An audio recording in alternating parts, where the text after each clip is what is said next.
ବାସ୍ତବରେ ଦୁନିଆ ଏମିତି ହେଇଗଲାଣି କି ଭାଇ କେମିତି ବଞ୍ଚି ହେବ, କେମିତି ମାନେ ପରିବାର ଭରଣ ପୋଷଣ କରିହେବ। ଯେ ଗତ ବର୍ଷ ଯେଉଁଭଳିଆ ଶାସ୍ତି ମିଳିଛି କରୋନା ମହାମାରୀ ପାଇଁ, ଆଉ କିଛି ଦିନ ହେବ କମିଥିଲା, ପୁଣି ଶାନ୍ତି ମିଳିଥିଲା ଯେ ଆମେ ଯେମିତି ଭଲରେ ରହିଯିବୁ ଭଳିଆ ଲାଗୁଥିଲା। ପୁଣି ଅସୁବିଧାର ସମ୍ମୁଖୀନ ଦ୍ୱିତୀୟ ଲହର ଆସୁଛି। ବଡ଼ ଅସୁବିଧା ପରା। ଏମିତି ଲାଗୁଛି ଯେମିତି ଦୁନିଆର ଶେଷ ଘଟୁଛି ଆଉ ଆମେ ବଞ୍ଚିବୁନି ବୋଧେ। ହଇ ଭାଇନା କ'ଣ କରିବା, ଗଲା ବର୍ଷ ବି ସଟ୍ଡାଉନ୍ ହେଇଗଲା, ଲକଡାଉନ୍ ବର୍ଷ ସାରା। ହେଲେ ବି କାମ କରି ହେଲା ନାହିଁ, କିଛି ନାହିଁ, ଘରେ ବସି ଥାଇ। ହଇ ଭାଇନା ମାନିକିରି ଚଳିବାକୁ ପଡ଼ିବ ଭାଇନା, ଆମର ଜୀବନ ହିଁ ଧନ୍ୟ।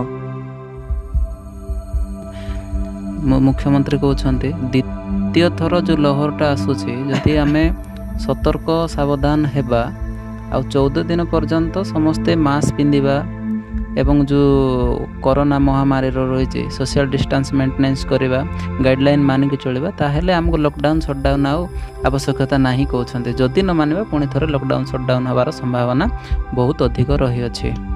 ହଇ ଭାଇନା ମାନିକିରି ଚଳିବାକୁ ପଡ଼ିବ ଭାଇନା, ଆମର ଜୀବନ ହିଁ ଧନ୍ୟ। ହେଇଠି ଗଣେଶ ଭାଇନା ଗୋଟେ ଆସୁଛି, ମାସ୍କ ନାହିଁ, କିଛି ନାହିଁ, କୁଆଡ଼େ ଯାଉଛି? କୁଆଡ଼େ କୁଆଡ଼େ କୁଆଡ଼େ କୁଆଡ଼େ ଗଣେଶ ଭାଇନା, କୁଆଡ଼େ ବାହାରିଲ? କୁଆଡ଼େ ଗଣେଶ ଭାଇନା?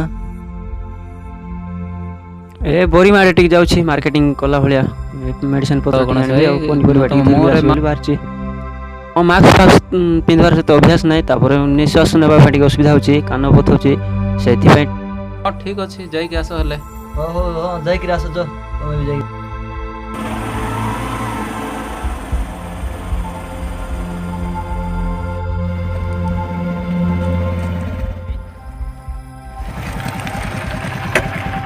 ଆଉ କ'ଣ ଖବର? ବାହାଘର ଏ ବର୍ଷ କରିବି ବୋଲି କହୁଥିଲେ ତମ ଘର ଲୋକ? ନାଇଁ ଭାଇନା, ଦେଖୁଛ ପରା ଏଇ ବର୍ଷ କୋଉଠି ବାହା ହବ, ଲକଡାଉନ୍ ସଟ୍ଡାଉନ୍ ଚାଲିଛି, ଜୀବନ ସଂଗ୍ରାମ। ଗୋଟେ ଝିଅ ଦେଖିଛ ନା ତମର ମନପସନ୍ଦର ବାହା ହବ ନା କେମିତି କ'ଣ? ନା, ଘର ଲୋକ ଯୋଉ ନିଷ୍ପତ୍ତି ନେବେ ସେଠି ମୁଁ ରାଜି। ଆଉ କ'ଣ ଜଲ୍ଦି ପଳାଇ ଆଇଲ? ପନିପରିବା ମୁଁ ଆଉ ଜାଣିପାରିଲି ନାହିଁ, ମୋ ପାଖରେ 500 ଟଙ୍କା ଖଣ୍ଡେ ଥିଲା, ଆଉ ଫାଇନ୍ ବାବଦରେ ନେଇଗଲା ପୋଲିସ, ଆଉ ମୋ ପାଖରେ ଆଉ ପଇସା ଟଙ୍କାଟି ନାହିଁ। ମୋ ସ୍ତ୍ରୀ ସେପଟେ ଯାଉଛି ପନିପରିବା ଆଣିବ ବୋଲି। ଭାଇ କାନ୍ଦ ନାହିଁ, ଆଉ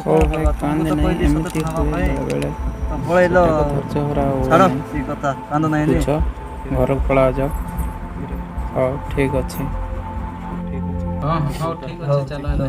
ହଉ ଠିକ୍ ଅଛି, ମୋର ତ ଜାଣିକି ଭୁଲ କଲେ, ମାସ୍କ ନ ପିନ୍ଧିକରି ଗଲେ ଆଉ। ଆସୁଛି। ହଉ ଏଥର ମାସ୍କ ପିନ୍ଧ, ବ୍ୟବହାର କର। ପଡ଼ିବ।